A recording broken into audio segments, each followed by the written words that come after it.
Growing up, I valued stability and routine. My parents, though not wealthy, created a nurturing environment focused on hard work and loyalty. They were high school sweethearts who married young, serving as a model of consistency and love. I hoped to have a similar bond with my future spouse, built on mutual respect and commitment. In college, I met Helen and was immediately drawn to her. She was ambitious, intelligent, and vibrant. We fell in love quickly. I had just graduated with a degree in IT and secured a job, while Helen continued her education, eventually earning her law degree. Our relationship felt predestined, and I supported her through law school, believing in our future together. Recently, my wife of 24 years, Helen, left for a weekend getaway with her lover, Ray Bland, without any reassurance or affection, just a cold pat on the head. Her indifference was chilling, and I was overwhelmed by uncertainty about what to do next.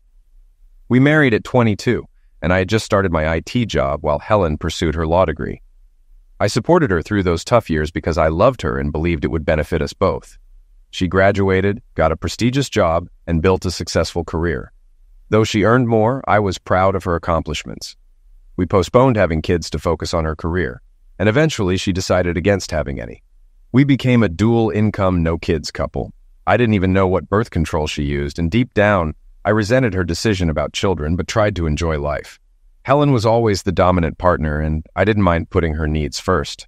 However, her attitude recently changed, and her increased libido benefited me until last night. She casually informed me about her date with Ray Bland, with no guilt, saying she needed new experiences but still wanted to have fun with me.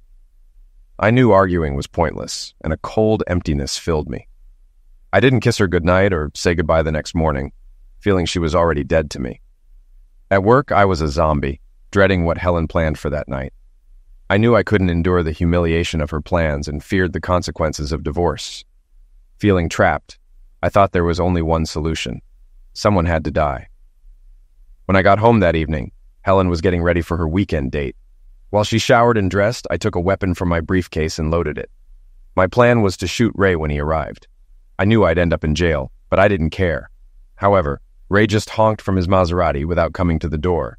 Helen patted my head like a dog as she left, not noticing the loaded weapon under the couch pillow. I growled as she walked out with her overnight bag. Despite my anger, I couldn't shoot her, and running out to shoot at the car felt absurd. After they left, I reflected on our life together, looking through old photos of happy times in Cancun, Paris, and our Caribbean cruise. None of it mattered anymore. I had no support system. My family was gone, and Helen had no interest in my life. I made some changes to our joint bank account, sent an email to her law firm about her affair, and left a note with my wedding ring on the coffee table. I sat on the couch, reminiscing about better times, and eventually found the courage to pick up the weapon. "I'm sorry, Mom and Dad.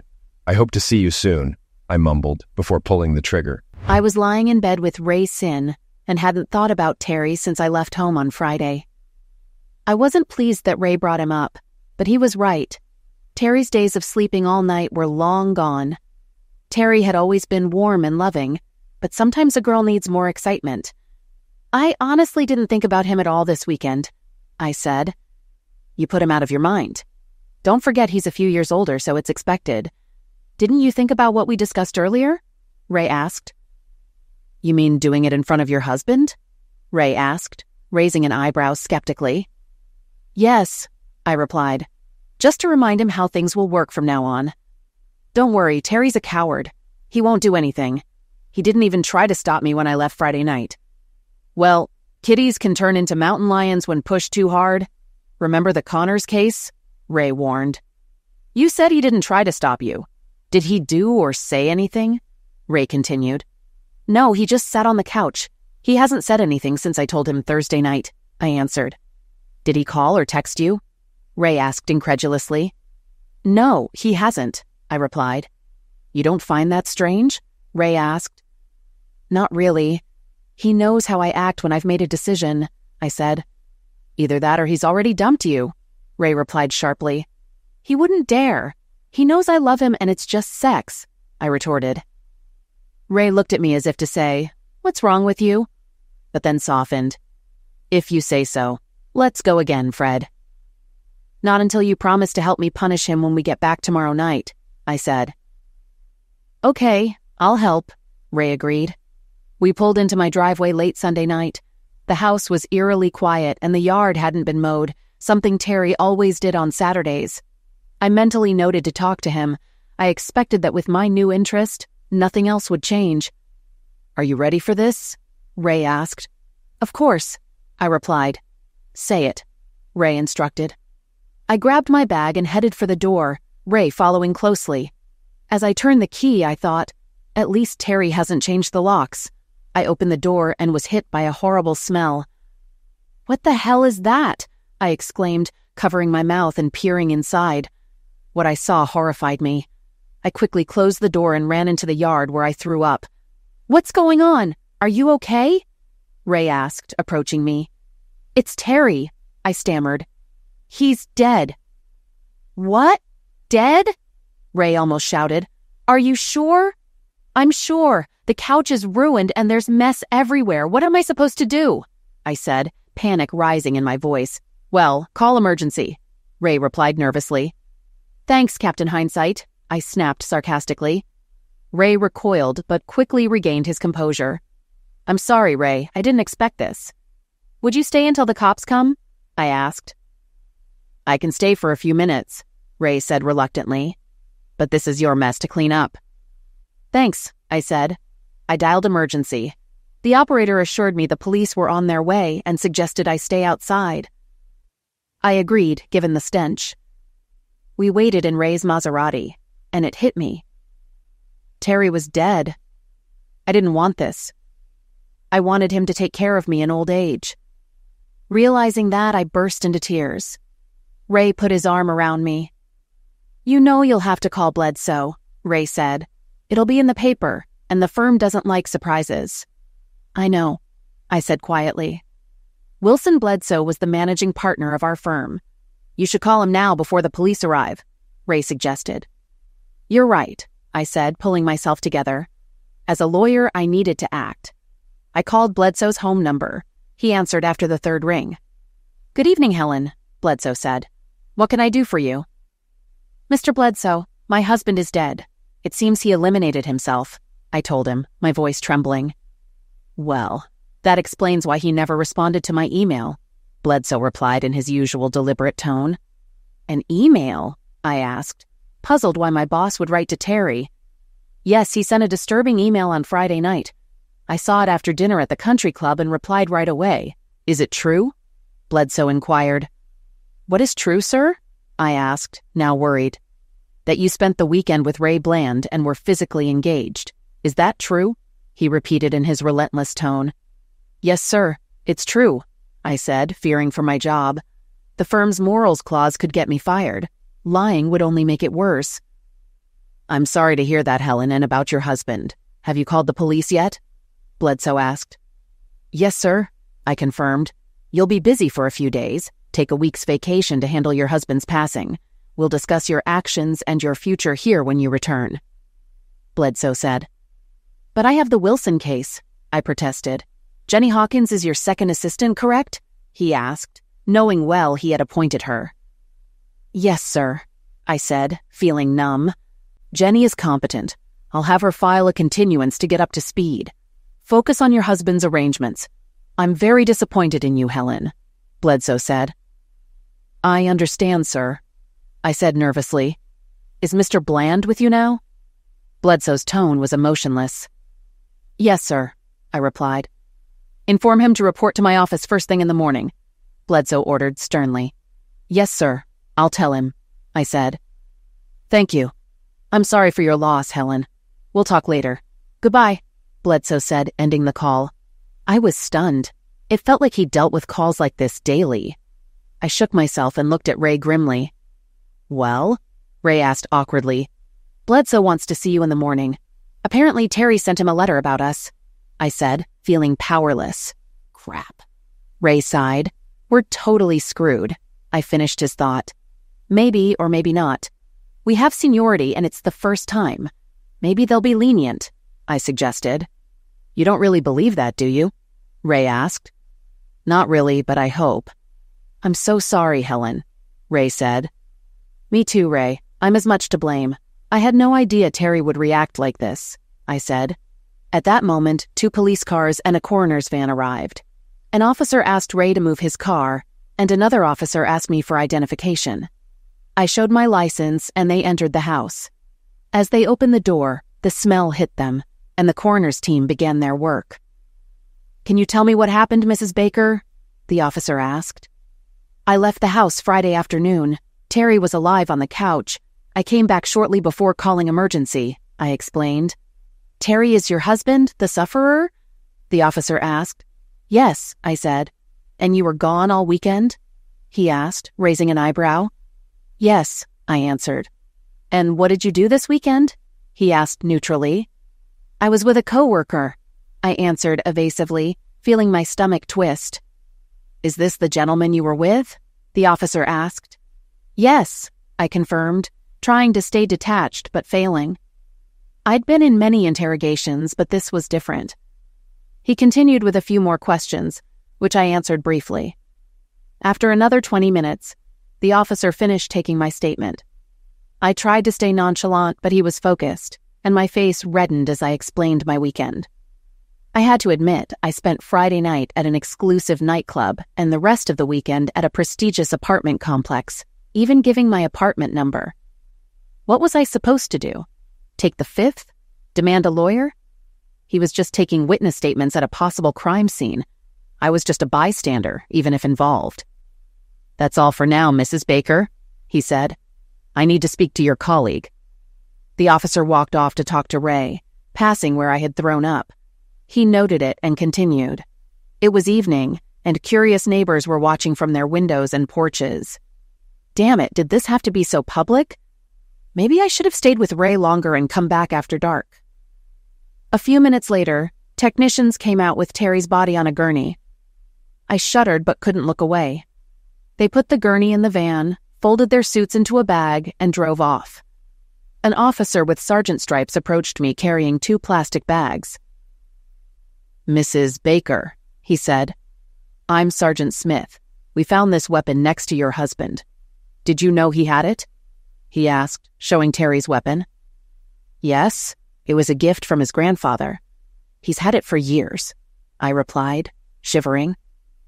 I wondered if Terry had gotten the weapon after I left or had it all along. Had he planned to use it on Ray or me before turning it on himself? The news stories of elimination self-destructions I had ignored now felt real. Terry loved me, didn't he? "We found this on the coffee table," the sergeant said, holding out a bag with a note and Terry's wedding ring. Trembling, I read the note through the plastic. It was a furious letter blaming me for his pass away and our ruined marriage, filled with words he had never used before. With shaking hands, I returned the note to the sergeant. My knees were shaking, but I didn't buckle. If I wasn't in shock before, I was now. I realized that if Terry had spoken up on Thursday, maybe he would still be alive. But I couldn't dwell on maybe. As a lawyer, I had to deal with the reality in front of me. Taking deep breaths to steady myself, I asked the sergeant, "Can I go back to my house now?" "We're still examining the scene, ma'am. It's pretty bad in there. Your husband committed self-destruction Friday night, and I don't think you should stay here for a couple of days. I called a cleaning service, but I'd recommend finding a hotel until Tuesday or Wednesday." "Can I at least get my computer and some things for a couple of days?" I asked professionally. "When we're done," said the sergeant. "It could take another hour." He studied me for a moment, then handed me a card. "I know this is a shock. I recommend Gina Hastings, an excellent counselor we refer to for trauma. Tell her you spoke to me. She'll get you in quickly." "Thank you, Sergeant Smith," I replied, feeling annoyed at needing a counselor. "I'll think about it." His expression showed disapproval and concern. "Call her soon or talk to a pastor or friend," he said, then went back inside. I sighed and sat on the porch swing Terry had installed last summer. We had only used it once since then. I couldn't stop thinking about Terry's letter. Ray joined me on the bench, keeping a distance. I noticed some neighbors still watching from their windows. "They wanted to know how we spent the weekend," Ray said with a sigh. "You told them everything?" I asked, stunned. "Almost, just the basics," Ray replied. "What did the sergeant want?" I inquired. "Terry wrote a self-destruction note," I said blankly. "Blaming you?" Ray asked sarcastically. He called me a witch and said his blood was on my hands, I replied. You can't blame yourself. He's the one who pulled the trigger, Ray said firmly. You're right, I almost whispered, but I have to face the consequences of my decisions. Ray continued, I think I know how to address Bledsoe. Since I'm divorced and you're widowed, there's no risk of lawsuits. Our date was personal and not a scandal. The firm has no reason to fire us. I'll call you tomorrow after the meeting to coordinate. I looked at him, realizing too late how much Terry had done for me. Ray was focused on saving his career, while I was trying to save my sanity. Let me know what Bledsoe says, I finally said. I will. Are you going to be okay? Ray asked. I'll be fine, I replied, though I doubted it. Call me if you need anything, Ray said before walking away. Yeah, okay, I mumbled. Shortly after, an unmarked van arrived. A young man with shoulder-length blonde hair approached. Is this the Baker house? He asked. Yes, I confirmed. And you are? Jack Harrison from Harrison Cleaning Services. I've been told there's been an incident, he replied, handing me a card. Yes, the police are still inside. Great, thanks. He put on his mask, boots, and gloves, then went inside. A few minutes later, Jack and the police officers came out. Sergeant Smith walked over to me. We're done, Mrs. Baker. Here's my card with the case number. I'll have a report ready in a day or two. Call me if you have questions, Sergeant Smith said. Thank you. Can I get my things now? I asked. Of course, but put on a mask and booties before going inside, the sergeant said. Jack offered me some to use. Thank you, I said, taking the card and putting it in my purse. Jack handed me boots and a fresh mask. The officers left as I put on the mask and boots. Jack opened a jar of mentholatum. Put this on your nose. It's still pretty bad in there, he advised. I followed his instructions and entered the house. The ointment helped, but the foul odor persisted. I inspected the mess on the expensive sectional sofa and realized I would need to replace it. It cost over $6,000 and wasn't even 8 months old. The abstract painting above it, which cost $2,000, was ruined, splattered with Terry's blood and brain matter. The carpet in front of the couch was soaked with blood and fluids. I can clean the carpet and hopefully salvage the subfloor. Not sure about the couch, but I'll try, Jack assured me. Please do, I said quietly. How long will you be here? Most of the night. Can I call or leave a message when I leave? Yes, I said, handing him my card. Just lock up when you leave. I felt uneasy leaving him alone, but he was licensed and insured, so I took the risk. Yes, ma'am, he replied, pocketing the card. I went upstairs, packed for 3 days, grabbed my laptop bag, and quickly left the house before my stomach rebelled again. Jack was already hard at work. I told him I was leaving, and he waved as I walked out. I checked into the Holiday Inn Express nearby, hoping for a room. Luckily, one was available. I handed the clerk my ATM card, but it was declined. What? I asked, shocked. We always had enough in our joint account for 6 months' worth of bills. I used my credit card instead and went to my room, determined to find out why the ATM card failed. Logging into our joint account, I saw a low balance warning. To my horror, there was only $24 left. Terry had donated almost everything to children's charities and a local orphanage. This was likely his way of showing his displeasure about my decision not to have children. My immediate concern was covering our bills, which were paid automatically. I transferred enough from my account to cover this month's expenses. Wondering if Terry had done something similar with his account, I noted to visit the bank tomorrow.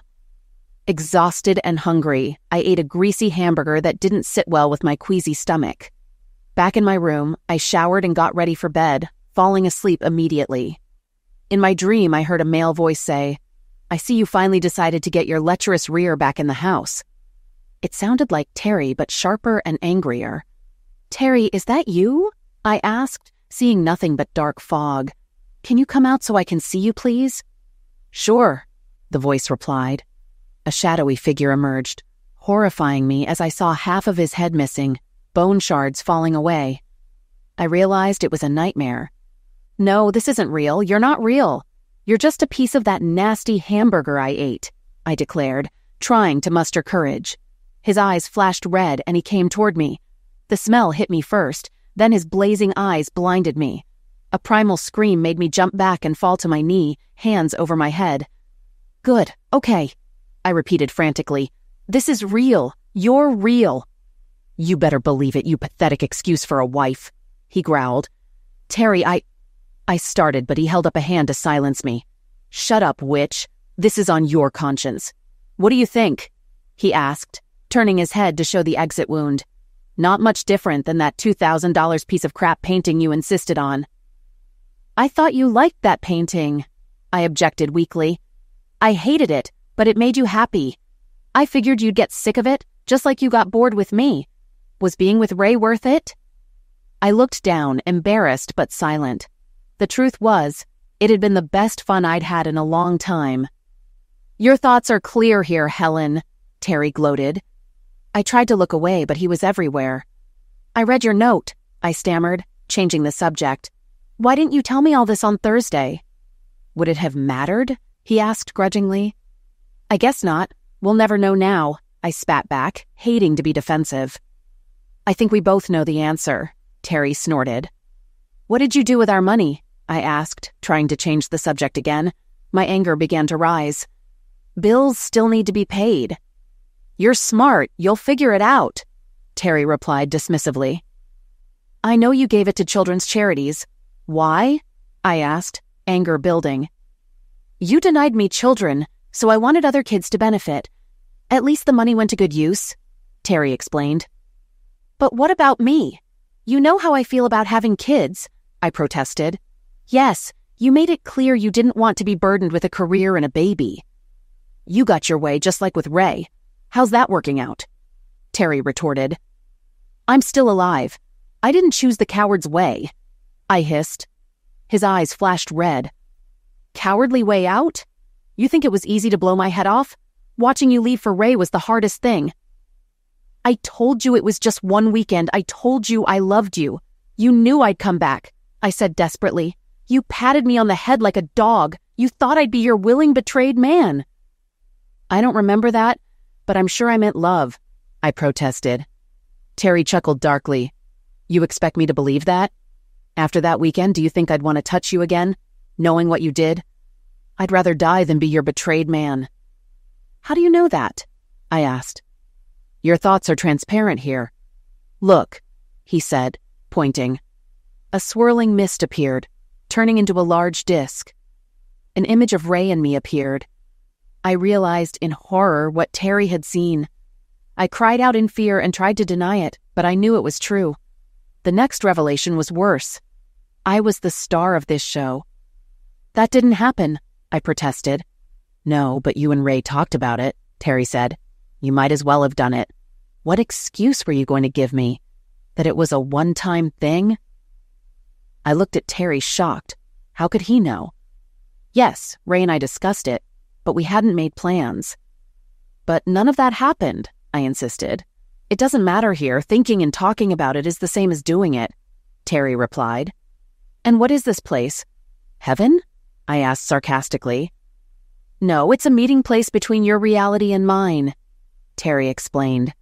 A red light began to shine through the fog. What was that? I asked. Our time is up. I have to go back, Terry said. We'll talk again. Wait, why did you leave $24 in the account? I pleaded. You're smart. Figure it out, Terry hissed. See ya, he added, turning away. I woke up, drenched in sweat. It was 8:30 in the morning. I had fallen asleep, but felt like I'd run a marathon. Exhausted, I went to the bathroom, then looked in the mirror. Dark bags under my eyes made me look 10 years older.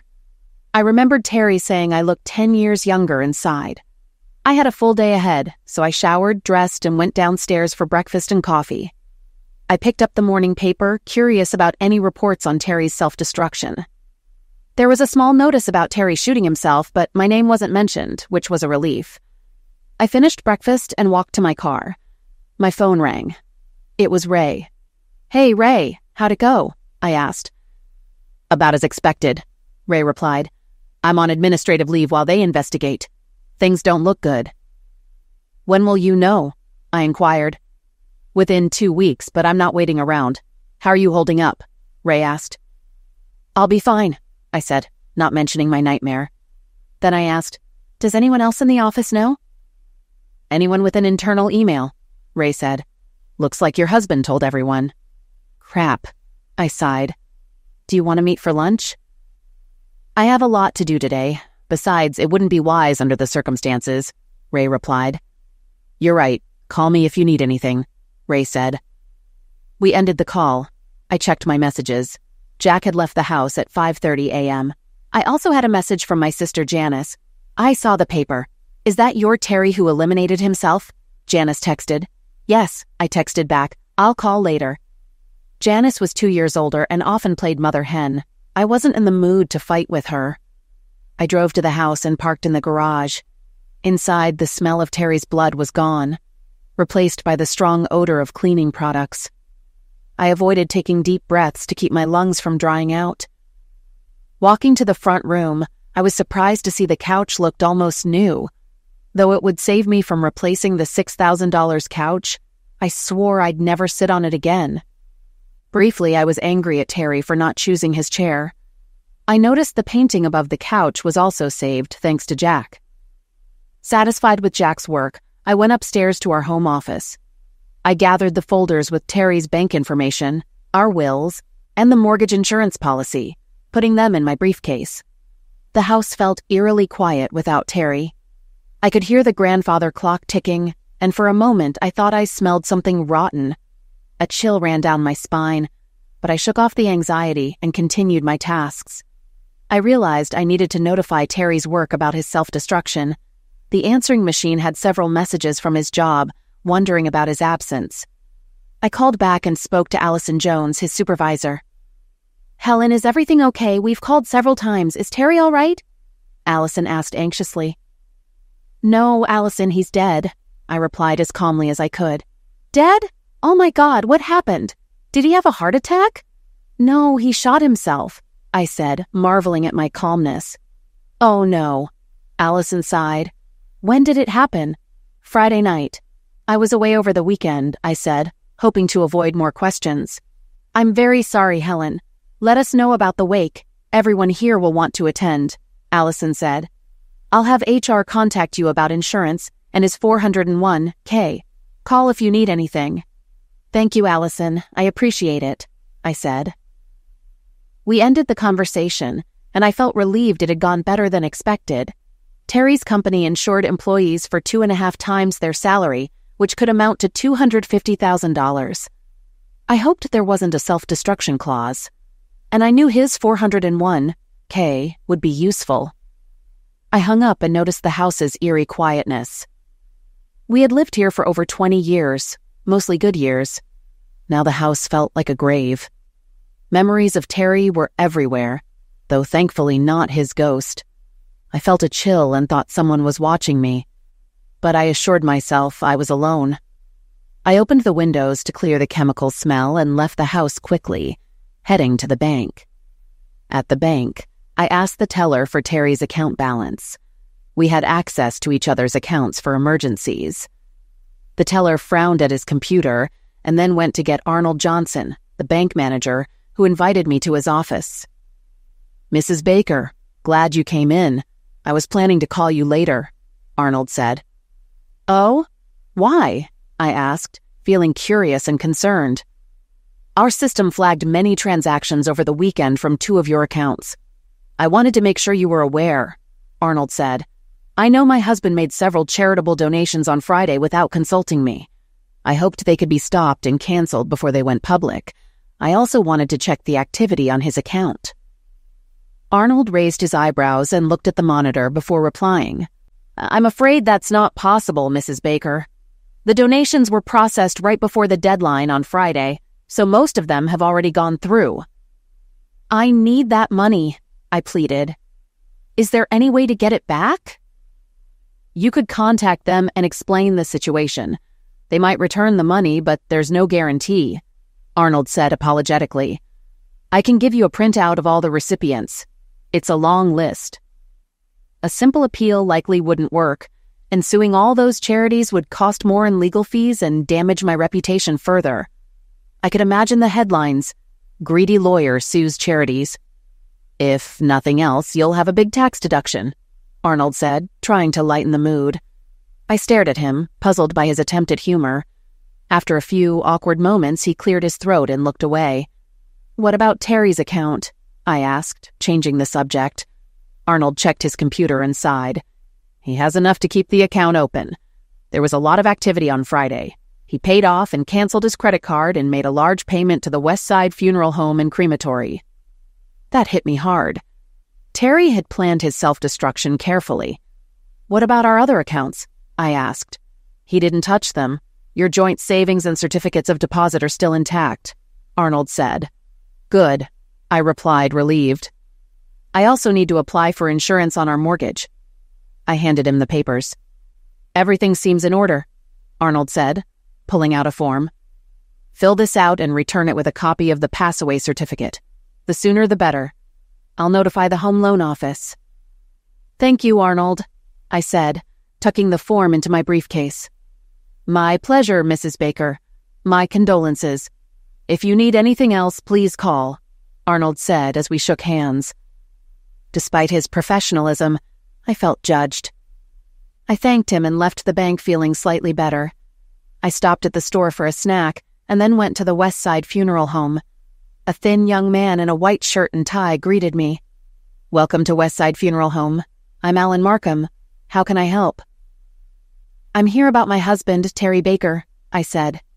"Baker, that name is familiar. Please come into my office," Alan said. He offered me coffee and sat at his computer. "Yes, I see him here. I tried to call him today." "He's dead," I said quietly. "I understand," Alan said. "When did this happen?" "Friday," I replied, giving minimal details. "He ordered and paid for a basic cremation service on Friday. It's unusual for clients to pay so soon before needing our services. Was he terminally ill?" "No," I replied. Alan looked at the screen. "Then we need to make final arrangements. Do you have his pass-away certificate?" "No, not yet. His body was taken to the morgue Sunday night. I'll get the certificate once the coroner is done." "When they release his body and you get the certificate, let me know, and we'll proceed, Mrs. Baker," Alan said. We spent the next hour discussing the arrangements. Terry wasn't a regular churchgoer, but he was raised Methodist or Lutheran. I decided on a simple cremation without a memorial service. Alan asked if I wanted to keep Terry's remains, but the thought made me shiver. "No problem. Mr. Baker paid for his remains to be buried in the columbarium unless you want to take them," Alan said. I left the funeral home feeling depressed and needed to talk to someone. I called my sister Janice, who worked part-time at the county library. "Hey, sis," Janice answered. "I was wondering when you'd call." "I've been busy," I said. "I didn't realize there would be so many details. Can I stop by? I really need to talk." "Of course," Janice said in her motherly voice. "Richard is still at the hospital and won't be home until late, so we have time." "Thanks, sis. I'll be there in a few minutes." We hung up, and I drove to her house. We always got along well, and I knew I could tell her anything. She greeted me cheerfully at the door. "Would you like to talk over a cup of tea?"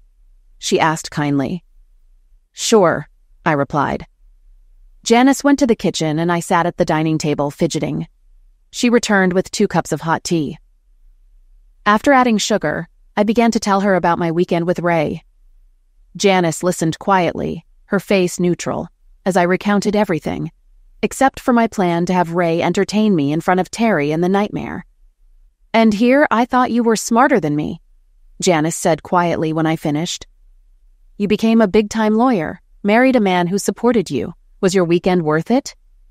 Her tone was flat, almost like a slap in the face. "It was supposed to be a short break," I objected. "I told Terry it didn't mean anything. It was just Zex, something I needed before I got too old. Just one weekend. He chose the coward's way." I snorted and stared into my cup, realizing I had lied to her. I had planned for more weekends, but Terry didn't know that, and she didn't need to either. "Just sex, huh? And you expected him to welcome you back like nothing happened? "Come on, sis, you can't be that naive," Janice said, still in her motherly tone.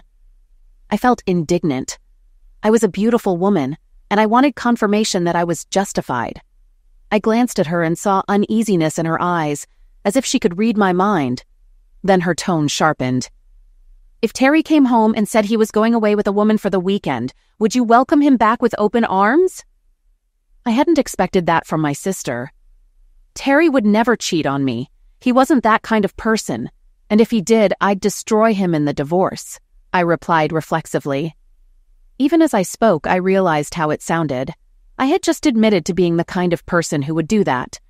Janice didn't blink, knowing me too well to be surprised. "I see. So you can play around, but he couldn't?" Janice asked in her motherly tone. "Of course not," I protested, feeling unsteady. He had no reason to need more variety when he had me. I was the one who needed it, deserved it. Realizing I had said too much, I quickly added, "Besides, it was only once. Or would you have gone further? Made Terry watch or brought home other men?" Janice asked. Her calm, traditional demeanor made it all the more disorienting. "What? Do you think I don't know about these things because I work part-time at the library?" "Did you do anything like that with Richard?" I asked, shocked. "Of course not. I love and respect Richard too much, but I know others who have." It was clear she thought I no longer respected Terry. And what did their husbands do? Most divorced their wives. Some went further, exposing their wives to family and friends, emptying accounts. You still haven't answered my question. Was having fun with Ray worth jeopardizing 24 years of marriage? It suddenly hit me. The $24 Terry left in our joint account represented $1 for each year of our marriage.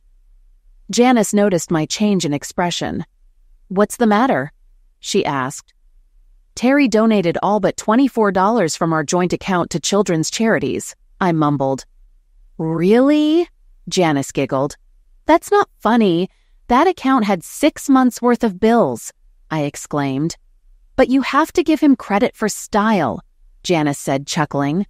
"What does that mean?" I asked, growing angrier. "You denied him children, so he gave your money to children's charities, knowing you didn't want kids." "I just never wanted them," I objected sharply. "Helen, I've seen how you act around our kids. It's obvious you don't like children." "I just didn't want any of my own. It's my body," I continued smugly. "And Terry respected that, but I'm sure you told him that after the wedding," she sighed. "I wish you'd respected him as much." "I respected and loved him," I protested, but it sounded weak. "Really? I'd hate to see what you'd do if you didn't love him. And you're so stoic about his self-destruction." That hit a nerve. What was I supposed to do? I'm left alone with responsibilities. I have to move on. If I break, it won't change anything. "No, but it might help you deal with his pass away. You didn't even cry when Dad died." A long pause followed. Janice looked me in the eye. "You're either holding it all in and are a potential time bomb, a functional psychopath, or deeply numb. Sooner or later it will come out."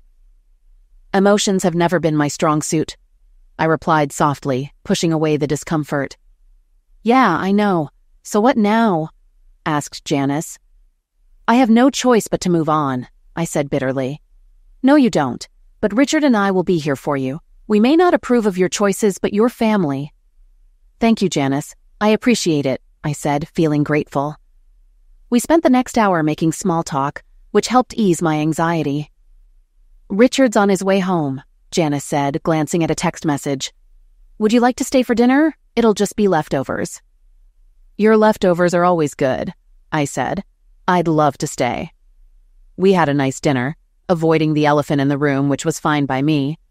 Richard was less talkative, but showed some mild empathy. When he entered, he nodded at me and exchanged quick, subtle gestures with Janice. Deep married communication. I looked away, wondering when Terry and I had lost that connection. Dinner was lasagna, and Janice, used to cooking for a large family, made more than enough. She also served her homemade apple pie, which I always loved, so I accepted a generous slice. We ended with a small glass of wine and light conversation. Realizing it was time to go, I thanked Janice and headed for the door. Janice stopped me, putting her arm around my shoulders. "We really love you, Helen," she whispered, hugging me tightly. "Thank you," I whispered back, surprised. "I love you too." "If you need anything, just call," Richard added quietly. "Thanks," I told him. We said our goodbyes, and I drove back to the hotel. In my room, I turned on the TV for background noise, changed into my nightgown, and lay down. My eyes were on the TV, but my mind replayed my conversation with Janice. Was I really as indifferent and selfish as she suggested? "Yes," I heard Terry answer, startling me. He was leaning against the wall, looking down at me. Why are you here?" I asked, perplexed. "You fell asleep," he chuckled. "Are you going to haunt me in every dream?" I asked, feeling a cold pit in my stomach. "That's the plan," he replied with a crooked smile, his exposed skull making it eerie. "So you really think I'm an uncaring, emotionless, selfish witch?" I asked boldly. "Yes," Terry replied, unembarrassed. "Your actions show it. Look." He nodded toward the TV. To my surprise, it displayed scenes from my life. Tears welled up as I watched our wedding, seeing us young, vibrant, and full of love. As the movie continued, I saw the changes in me. Terry was always supportive, working hard so I could finish school. We saved money, often eating cheap meals, but we were happy. After graduation, I got a job and things changed. We bought a house and lived frugally until my career took off. I started to see kids as a hindrance. I watched as I ignored Terry's efforts, brushed aside his concerns, and dismissed his dreams. I never wanted to get pregnant, but I kept it from Terry, using my career as an excuse. "You should have been honest from the beginning that you didn't want kids," Terry said emotionlessly, giving me goosebumps. "You knew I wanted kids," he growled as we watched the movie. "I'm sorry," I stammered. As our married life unfolded, I saw a wall grow between us, brick by brick. Terry always supported me, putting my desires first. I, on the other hand, lost respect for him when I earned more than he did. It didn't matter that we lived better on both salaries. I saw everything as mine. I was clearly the dominant one in our marriage. Terry resented it, but silently submitted, committed to our marriage. On our 12th anniversary, he realized he could live decently on his own, but didn't want to admit defeat by divorcing. I, meanwhile, enjoyed my dominance, which led me to pursue Ray. By the time the affair started, I had no respect left for Terry. "Yes, that's right," Terry grumbled. I realized it was a belated response to my apology. Where was this Terry when I needed him? Maybe if he'd been rude before I left last Friday, I wouldn't have done what I did. Had it really been only 3 days? It felt much longer. The alarm clock started beeping. I rolled over and turned it off, looking at the wall where Terry had been. But he was gone. Was it just a dream? Was Terry right? Would he haunt me forever? I got out of bed, showered, and brushed my teeth. The old woman in the mirror didn't look like me. I looked and felt terrible. Despite spending the night in bed, I felt drained. I packed, had breakfast, and checked out. The house smelled better than yesterday, but still felt like a crypt. The bedroom was like a refrigerator, and passing the couch felt like walking past an open freezer. The thought of sitting on it made me shudder. I didn't know what Terry would do next. Would he only haunt my dreams? I paced around, inventorying Terry's things. Then I realized I needed to talk to Jerry Smith, a certified estate planner at our firm. He'd probably be upset I informed the bank about Terry's pass away, but I wasn't too concerned. "I wondered when you'd call," he said, answering the phone. I kept my tone businesslike, explaining what I had done, and he assured me everything would be handled. It was a perk of working at a law firm and would relieve a huge burden. "Thanks, Jerry. I appreciate it," I said, trying to sound sincere despite looking exhausted. "No problem. It's what I get paid for. Can you gather all your financial documents and bring them to me this afternoon?" Jerry asked. "Yes, I'll be there at 3 o'clock, I replied. "Works for me," said Jerry. I spent the morning gathering what I needed, including a copy of Terry's will. It felt eerie as occasional cold gusts blew, despite closed doors and windows. I heard creaks like someone walking upstairs, but I chalked it up to nerves and kept packing. A hot shower calmed me, and I changed into something less casual than jeans, but more casual than my usual business suits. At the office, everyone looked at me cheerfully, then quickly looked away. It was obvious they knew about my weekend with Ray. My cheeks flushed as I hurried on. "Going casual these days, Helen?" Wilson asked behind me.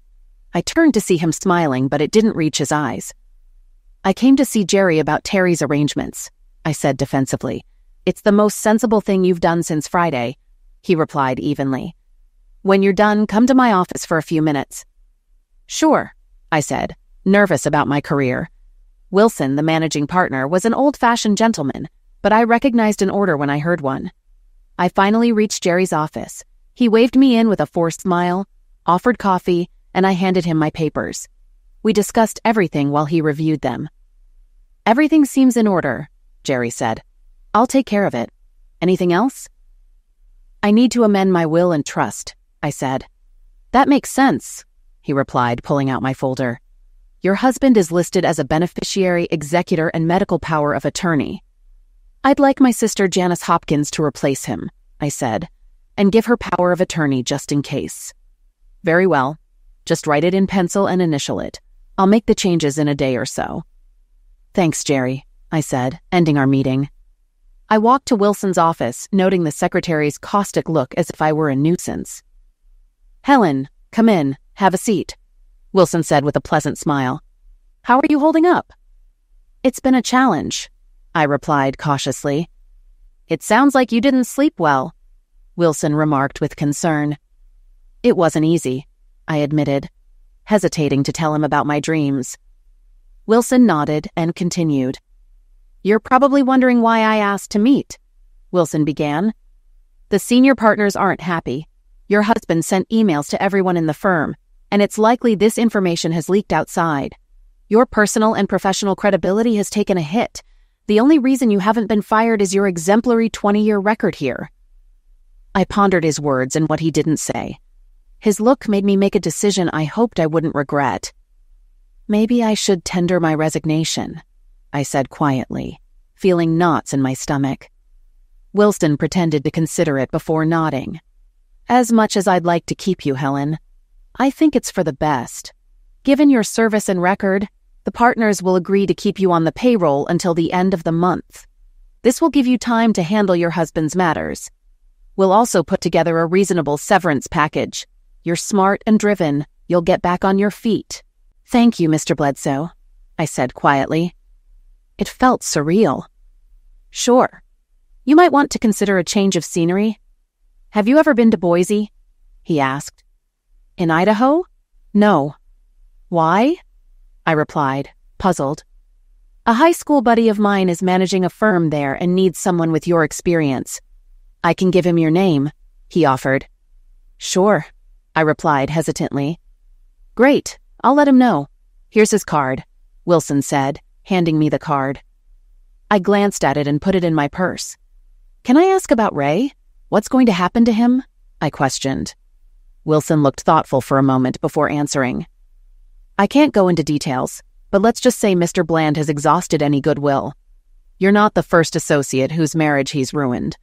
That's why he was transferred here after his divorce. His ex-wife caught him with a paralegal. The lawsuit required us to keep him employed and pay generous alimony." "I didn't know that," I said quietly, stunned. I knew his reputation, which is why I chose him for my affair, but not all this. "Well, I have a meeting. I'm sorry for your loss, Helen, and I'm sure I'll see you again before you leave," Wilson said, standing up to signal the meeting's end. "I'll be back. I still have some papers to sign. Thank you for everything," I added, shaking his hand. Fighting back tears, I hurried out of the office, avoiding others who were probably watching. Once in my car, I burst into tears. I loved this job and the people I worked with, and I had been here for over 2 decades. The thought of moving to Boise felt like exile. Eventually, I calmed down enough to drive, though it was difficult with blurred vision from crying. I almost got into a few accidents. I finally made it home and sat on the couch, burying my face in my hands and sobbing uncontrollably over the loss of my job. I cried until I heard a sharp knock in the living room. Surprised, I saw a framed wedding photo lying face down on the nightstand with shattered glass. Goosebumps ran through me as I realized I was crying more over my job than Terry. Frightened, I threw the photo on the couch and looked around to see if anything else had moved. I couldn't explain how the picture had fallen so forcefully. Then it hit me. It had to be Terry. I went from frightened to angry, from horror to rage. "Leave me alone!" I screamed into the empty room. "You're dead. Go away. Stop messing with me, damn it." Suddenly, the temperature dropped, and the room darkened. I almost expected to see objects flying off the walls and thought I heard maniacal laughter from the stairs. There was no way I could stay in the house alone. I grabbed my phone and called Janice in a panic. "Hey, sis, what's up?" She answered cheerfully. "Not great. Can I spend the night with you guys, please?" I pleaded, my voice shaking. Her tone instantly turned concerned. "Of course. We'll get the guest room ready. Is everything okay?" she asked. "No, it's not. I'll explain when I get there, thank you," I said. I ran upstairs to pack my overnight bag, throwing things in hastily. I had to leave before Terry did something else. I held the banister tightly as I went downstairs, sure Terry would push me if I wasn't careful. I rushed to the garage, threw my stuff in the car, and drove away, leaving skid marks on the pavement. Janice met me at the door, and I collapsed into her arms, sobbing. She comforted me and got me to sit on the couch and calm down enough to speak. "Good God, sis, what happened? Did someone break in?" she asked, alarmed. "It's much worse. It's Terry," I replied. "Terry, he's dead. What can he do?" Janice asked, looking at me strangely. I told her about the past 2 nights and what happened at the house. She listened silently as I babbled. "He's trying to drive me crazy. I know he is," I sobbed. "Honey, you've been under a lot of stress. Maybe you just need to relax and get a good night's sleep," Janice suggested. "No, you don't understand. His self-destruction note said he hoped I'd see his face every time I closed my eyes. And I have. I haven't slept properly since Sunday. And I quit my job to avoid getting fired." I sobbed again. "Oh no, what about the house and bills?" she asked, concerned. "I have the money and insurance will cover the mortgage. I'm working until the end of the month and I've been promised severance pay. But I can't stay in that place. Terry hates me. He'll liquidate me if I stay," I explained, voice shaking. "Come on, sis. That's extreme. How can a dead person hurt you?" Janice asked, trying to reason with me. "But you weren't there," I protested. "No, I wasn't." "Let me take your things upstairs, then I'll make you some tea and a grilled cheese sandwich. That should help you calm down, and then we can talk, okay?" Janice offered. "Okay," I said, feeling like a scared schoolgirl. Janice carried my things upstairs and made tea and grilled cheese sandwiches. She brought them on a tray to the front room and sat with me. The tea, flavored with honey, and the sandwich brought back childhood memories and helped me relax. "Feeling better?" Janice asked soothingly. "Yes, much," I replied with a sigh. "Thank you." "You're welcome. Have you told anyone else about seeing Terry?" she inquired. "No, are you kidding? I'd be institutionalized," I said, half joking. "Not necessarily. You've been through a lot. Seeing Terry must have been a shock. Maybe you should take a few days off. I can talk to Richard about letting you stay at the lake house. A few days in the country might do you good," Janice suggested. "You may be right. Wilson also suggested I get away. He mentioned Boise." "Boise? What's in Boise?" Janice asked, surprised and amused. "A friend of his manages a law firm there and needs a good lawyer," I replied. "Are you going to call him?" Janice asked. "I suppose I should, but I'd hate to leave here. You and Richard are my only family right now." I took another sip of tea. "By the way, I changed my will and trust. You're now my sole beneficiary and executor. I've also given you power of attorney. I hope you don't mind." "No, of course not," Janice said. "But you're young. You'll be around for a long time." "I hope so. Still, I like to be prepared, I replied. We ate and drank in silence for a couple of minutes. I really messed up, didn't I? I whispered. You haven't been helping your case lately, Janice admitted diplomatically. I guess I wanted to have my cake and eat it too, I said wryly. And look what it cost you, Janice said quietly. I already knew what my actions had cost me. My husband of 24 years, my career, and my peace of mind. All because I wanted a fling with Ray Bland. Yeah, I sighed, but it's too late to cry over spilled milk like Mom used to say. You need to pull yourself together, sis. You're right. Maybe I'll take you up on your offer and get my mind right again. Right now, I just need sleep. I yawned deeply. The tea had done its job, and I felt my eyelids getting heavy. Let's get you upstairs, Janice said. She helped me up and led me to the guest room. I barely managed to slip into my nightgown before collapsing under the covers. Thank you, I mumbled, for everything. You're welcome. Now get some sleep, Janice said, kissing my forehead. She closed the door as she left, and I dozed off. So you thought you could get away from me by running to your sister's house? Terry's sarcastic voice woke me. The room was filled with a thick gray mist, and Terry stepped out of the closet, skull fragments on him. Why are you here? Why can't you leave me alone? I asked desperately. Leave you alone? Ha! I'll never leave you alone, witch, Terry growled, his disfigured face twisted in anger. You were the one in the house, weren't you? I asked. Yes, it took effort, but now I know I can do it. Terry grinned. Please, can't you just leave me alone? You're dead. You have to move on, I pleaded. Yes, I'm dead, but whose fault is that? You pulled the trigger, he retorted. Yeah, I pulled the trigger.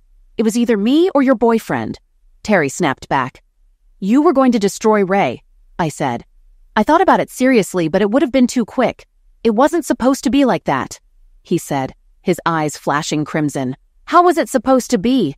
He shouted. To go along with your affairs, leave divorce papers behind, and let your law firm ruin me publicly? Or maybe burn the house down and spend years in prison? I had no options left, so I chose the only one that gave me some self-respect and revenge. I pulled the trigger because it was my only choice. Now my blood is on your hands. Look.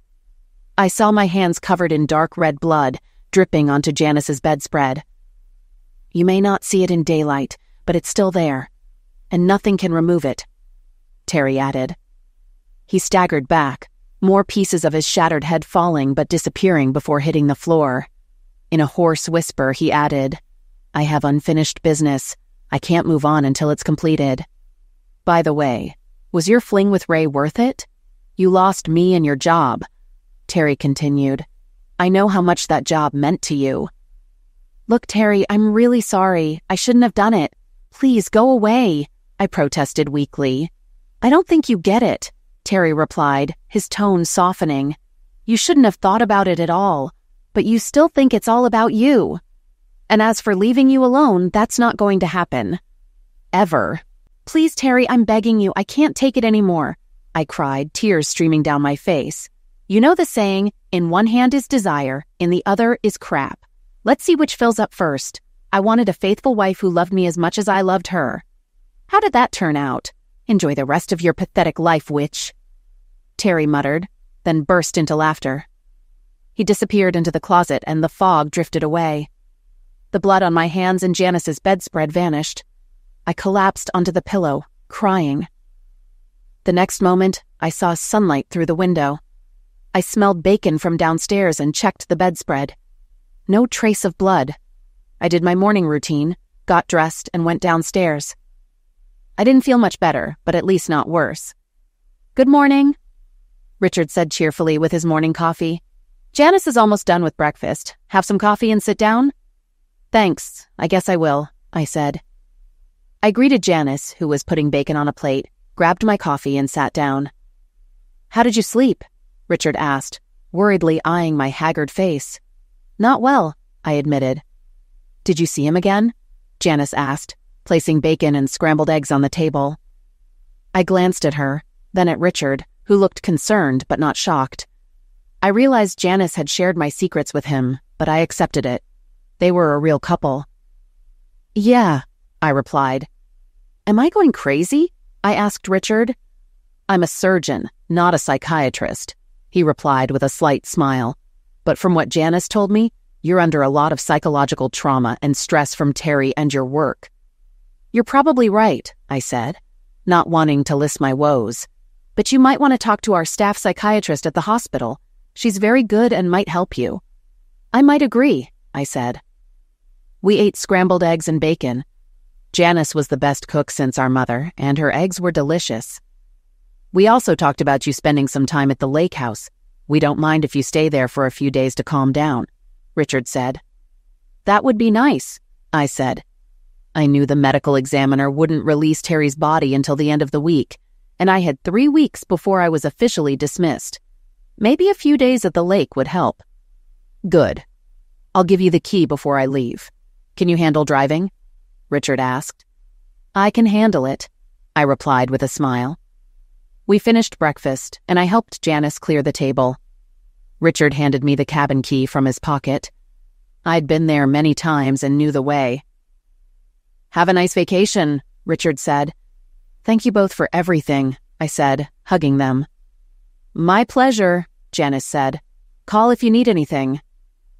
I packed up and left, deciding against going home for more things. After yesterday, I didn't want to be there again. I stopped at Walmart for supplies and hit the road. Driving down a 2-lane road with the windows down and the radio on, I felt the wind fluttering my hair. I anticipated a few days of peace. I was half an hour from the lake when it happened. Nice day for a drive, isn't it? I heard from the passenger seat. Stunned, I saw Terry sitting there looking out the window with sunlight shining through the exit wound in his head. What are you doing here? I almost shouted. You fell asleep at the wheel. Not very safe, Terry said. Watch the road before the intersection. My world shattered as a huge 18-wheeler slammed into my door. The impact sent the car spinning, and I was hit again by another truck. My car ended up in a ditch, upside down, airbags deployed. I'll see you later, Terry said before I passed out.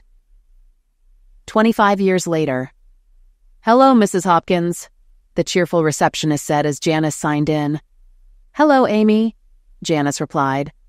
How is Miss Baker today? She asked April Callahan, the head nurse. It's the same. She just sits in her wheelchair watching TV or looking out the window. Nights are hardest for her. She insists she sees her dead husband in her dreams, April said sadly. Janice knew this, but also knew Helen had come to terms with it. Terry's nightly visits no longer horrified her as much as they used to. It's true. Something strange happened the other day, April said as they walked to Helen's room. What exactly? Asked Janice. If I hadn't seen it, I wouldn't believe it, April began. You know the picture of her and her husband on the dresser? Yes, it was taken on their wedding day, Janice said with nostalgic sadness. I was in her room feeding her lunch when the picture suddenly fell forward and broke the glass, April said. I almost jumped out of my skin.